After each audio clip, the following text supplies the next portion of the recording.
Bueno, bienvenidos al tema 1.7 correspondiente a procesamiento de espumas.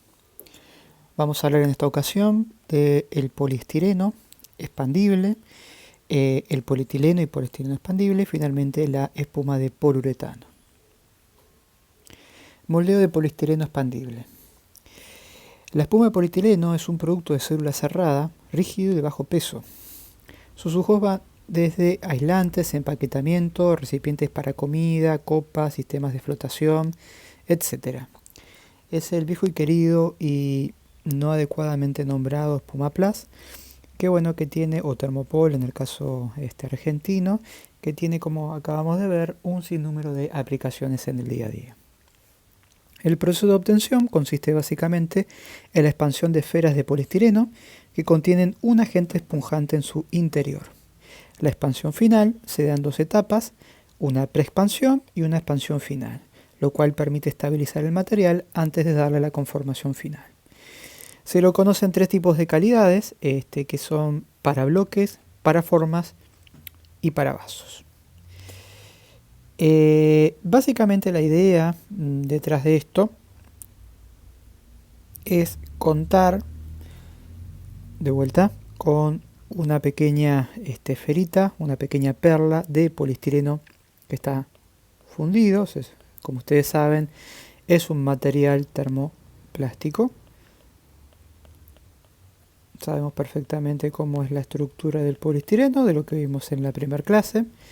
Es un material que de alguna manera consigue orientarse muy bien debido a la presencia de los grupos fenilos, lo cual puede desencadenar un comportamiento cristalino muy interesante, lo que lo otorga fragilidad en algunos casos y motiva su necesidad de ser aditivado para que pueda resistir impacto. Bueno, de todas maneras, lo que nos ocupa la atención es poder describir las espumas. Esas pequeñas esferas tienen un material esponjante en su interior, que comúnmente es un compuesto orgánico que, como consecuencia de la aplicación de temperatura, se va a descomponer para generar pequeñas burbujas. Cuando uno va a procesar ya la espuma, ese material esponjante ya se descompuso, por lo tanto lo que de alguna manera se comercializa es la perla de poliestireno con pequeñas microburbujas de aire o dióxido de carbono, en este caso, que va a estar guardado a presión. En la medida que nosotros apliquemos calor, comúnmente se hace mediante flujo de vapor, lo que hacemos es obviamente hacer fluido el material, podrá de alguna manera ser expandido como consecuencia de la presencia de esas burbujas, lo cual va a hacer que esa pequeña esfera de alguna manera cambie en su tamaño, aumentando el volumen de las esferas gaseosas del interior, llevando al gránulo a su forma final. Cuando se habla de un moldeo en dos etapas, esta primera etapa de alguna manera es la primaria. Luego, como consecuencia de procesos ulteriores de aplicación de temperatura, lo que se consigue es envejecer la membrana externa de la célula, lo cual hace que se evite la pérdida de gases del interior, digamos que la célula queda abierta.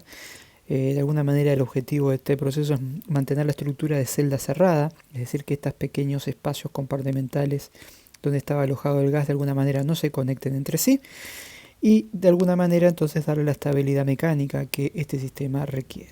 Así que el proceso desde ese punto de vista, este es el proceso AT1 y este es el proceso AT2, de alguna manera es tratar de permitir que esas pequeñas burbujas expandan el material y le confieran al mismo una estabilidad térmica mecánica final.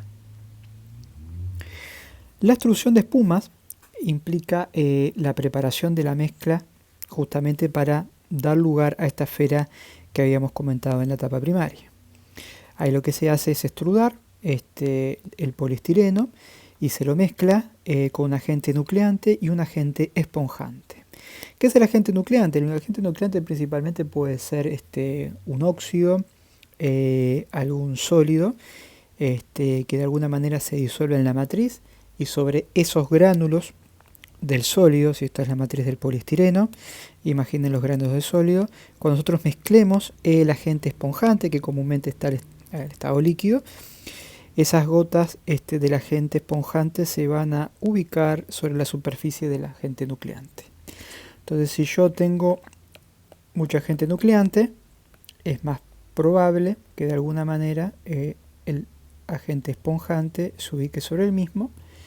Si hay un exceso de agente nucleante, puede ocurrir entonces que muchas de estas gotas correspondientes al agente esponjante empiecen a acercarse entre sí y generar en definitiva burbujas más grandes al final.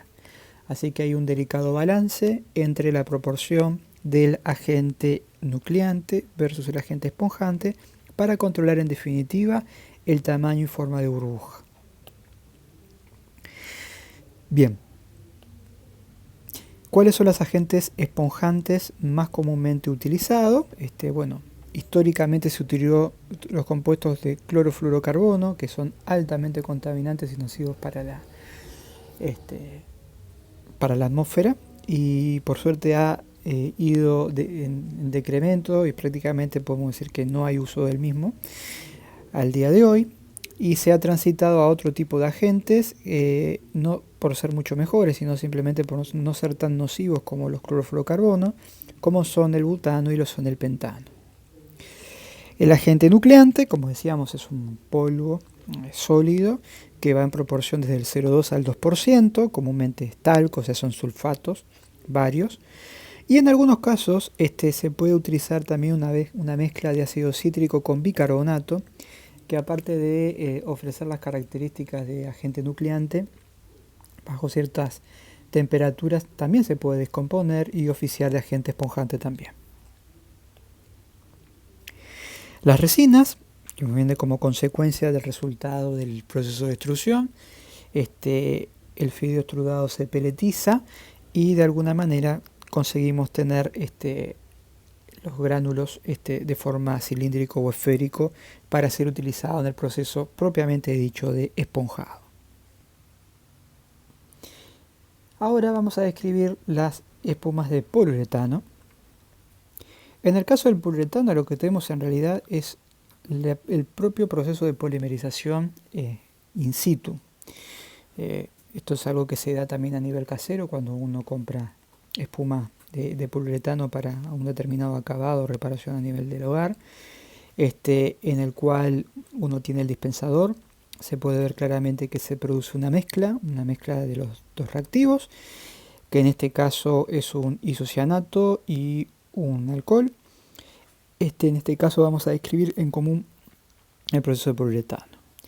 Así que bueno, la reacción del isocianato del poliol se va a dar lugar a un espacio que tiene que ser controlado, porque vamos a ver a continuación que tiene aparejado la generación de dióxido de carbono. Ese dióxido de carbono en el propio proceso de polimerización permite la expansión del material, logrando entonces la densidad del objeto deseado.